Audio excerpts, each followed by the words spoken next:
Hi everyone, this is Mix from Sneaks and Ball PH, and today we have a detailed review on the Adidas DRose 11.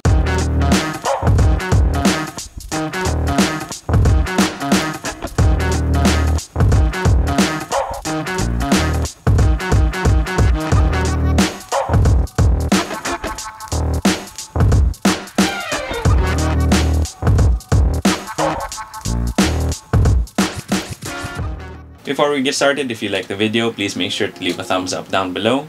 And if you have any comments, questions, or any suggestions for future videos, please feel free to leave them in the comment section down below as well. I'll also leave a link to the SNBPH Sneaker Hunters Facebook group down in the description box. So I do hope you're able to join because that is a place where we talk about sneakers and basketball quite a bit, and it's also where I course my monthly giveaways. Then if you haven't already, please make sure to sub to the channel because it really does help us out quite a lot. Then with that being said, let's take a look at the Adidas DRose 11. Quite a few people have requested for a review on the DRose 11, and I do apologize because I did plan to have the review out like a month or two ago. It's just that there were a lot of other shoes releasing, so I had to prioritize those. But at least now we have our hands on the Adidas DRose 11. I'm not gonna lie, when I first saw the DRose 11, I was quite disappointed because it seems like Adidas is just making shoes for the heck of making them, not really putting a lot of effort into making them a super basketball shoe, or even just making it look really nice, or even just making the package a little bit more special, because you wouldn't have known this was a signature shoe from the unboxing experience because they did just use a plain black box, some unbranded tissue paper, and they didn't even include any inserts on the shoes. So I guess that shows you how important the shoe was to them, because I don't think they prioritized this shoe as much as they did other shoes. It is a bit sad because a lot of people used to love Derrick Rose's shoes before. He had some crowd favorites like the DRose 1, the DRose 7, the DRose 8, and my personal favorites among all of them, the DRose 4 and the 4.5. However, as we know, after Derrick Rose's 2011 MVP season, where he did become the youngest NBA MVP in history, he had a slew of injuries, like he had multiple ACL tears, and he never really got back to that MVP level or even an all-star level, and has kind of bounced around the league quite a bit ever since his Chicago Bulls days. Since Derrick Rose never really got back to that all-star level, his shoes kind of diminished in their popularity, which explains why it seems like Adidas has really cheapened his shoes, because they did bring the price down and the quality of the shoe overall is just not at par with others. And it just seems like at this point Adidas is just releasing new Derrick Rose signature shoes just because they have to. The reason why I say that is because Adidas did offer Derrick Rose a massive contract in 2012, which meant that they have to produce signature shoes for Derrick Rose up until the day he retires from the NBA. That does mean that for every season that Derrick Rose is in the NBA, he does get paid, and I'm definitely happy for him. But I do wish that Adidas put a little bit more effort into his signature shoes, so it doesn't feel like they make new DRose models just because the contract says so.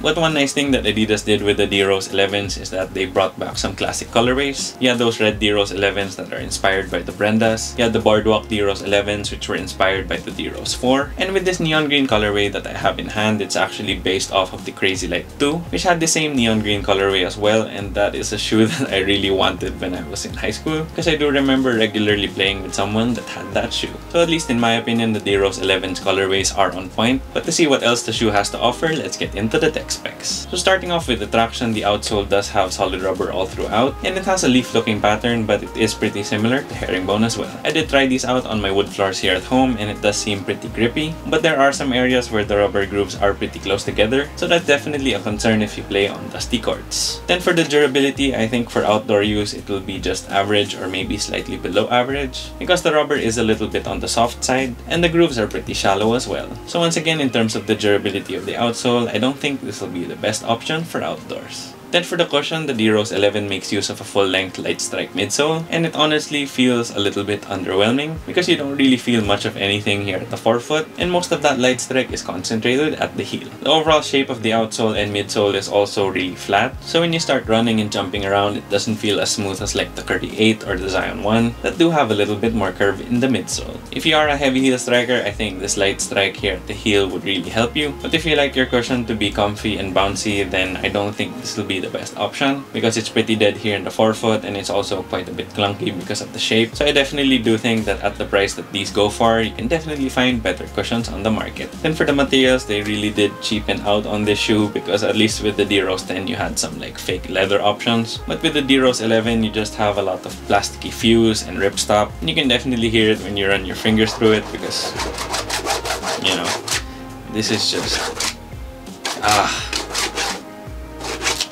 Anyway, The upper is gonna be lightweight though because ripstop and fuse don't really weigh much at all, but you do have some better materials with this textile here at the toe, which is quite soft and seems to move well with your feet, but even that does have a little bit of plastic thread in it, but at least that toe material is definitely better than the rest of the shoe.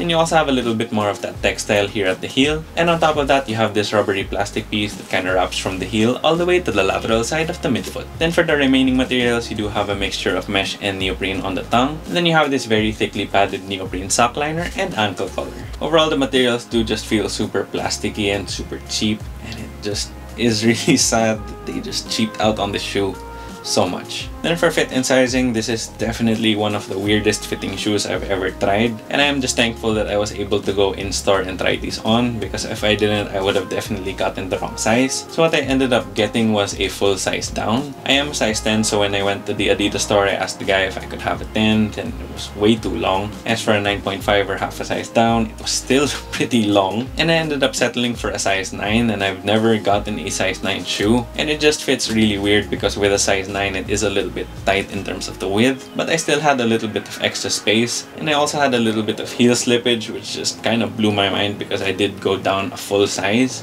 I'm not really sure what the hell is going on, but hopefully when you break it in, it starts to fit better. So my recommendation for the sizing is that if you have a narrow foot or a normal width foot, go down a full size. Then if you have a wide foot, I would recommend you go down half a size. So you know, in terms of fit and sizing, this is definitely confusing and quite awful, honestly. Then for the aesthetic details, here on the outsole, it is almost entirely neon green, but you do have these 4 pink stars here at the heel to represent Chicago, where DRose grew up and where he played for the majority of his NBA career. And here on the cutout in the middle that exposes the light strike, you actually have some coordinates. I'm not really sure what they're supposed to indicate because I did try searching it on Google Maps and it kind of led me to the middle of the ocean. So I'm not sure if I did something wrong or it was Google Maps' fault, but I don't really know what these coordinates are. If you do know about it though, then please leave it in the comment section down below. Then moving on to the midsole, that light strike is neon green. Then on the rubbery plastic piece, you do have light strike branding as well. Then on the upper, it is mostly neon green, but you have this fuse here at the toe that is black. You have black neoprene here on the top of the tongue, as well as the sock liner and ankle collar. You have black laces with a bit of neon green threading, and your black Adidas 3 stripes here on the medial side. Then for the other bits of branding, you do have the Adidas logo here on the tongue, a black DRose logo here at the heel, Rose 11 written here at the heel as well, and Adizero branding here on the lateral side. That Adizero branding is definitely a callback to the old shoes that DRose used to rock, which definitely was the peak of Derrick Rose hype and hype for his shoes as well. Then for the overall aesthetics, I do really like this colorway because that neon green just pops a lot, and I also do like that Adizero branding here on the lateral side because it just takes me back to when, you know, when DRose was an absolute beast. But besides those two things, I don't really enjoy the overall aesthetics of the shoe because for one, I don't like the shape. It just seems very puffy here at the back and very chunky as well, and in my opinion, it just doesn't look like a signature shoe. I mean, they couldn't even put DRose's logo on the tongue. They just kind of put it at the back and they made it the same color as the heel tab as well, so you can't really see it. So it's kind of like if you didn't know that this was the DRose 11, you would never really find out until you like looked at the box or really looked at the shoe, because it just has super minimal DRose branding, which makes it feel more like a budget team shoe from Adidas that just happens to be DRose's shoe instead of Derrick Rose's actual signature shoe.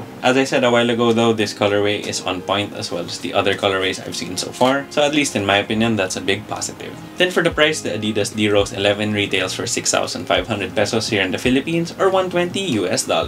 At that price point of $120 US, there are definitely a lot of better options. You have the Nike PG5s, you have the Jordan Zion 1s, you have the Adidas Dawn issue number 2s, you have the Adidas Dame 7, you have the Puma Clyde All Pro. So you definitely have a lot of better options in my opinion because, you know, the traction is probably the best thing about this shoe, but the cushion is pretty underwhelming, the materials are pretty crappy, and the overall fit and sizing is just confusing as hell, and this is definitely not worth it in my opinion. These have been going on sale in certain colorways, so I do think that if you can get this for like 30% off or 50% off, then it's probably worth that price. But at full price, at 6,500 pesos or $120 US, I really have a hard time recommending this shoe. But if you still want to buy the shoe because you're a fan of Derrick Rose or a fan of the colorways that they've been putting out, you can find it on the Adidas website or any Adidas stores, and I think you can also get it on Zalora. They are starting to get discounted and they actually throw these into flash sales as well. So if you want to buy the shoe, I would recommend waiting for those flash sales. So there you have it guys, that was my detailed review on the Adidas DRose 11. Then once again, if you haven't already yet, please make sure to subscribe and hit that bell icon for notifications. It would help us out a lot. Here at Sneaks and Ball, PH.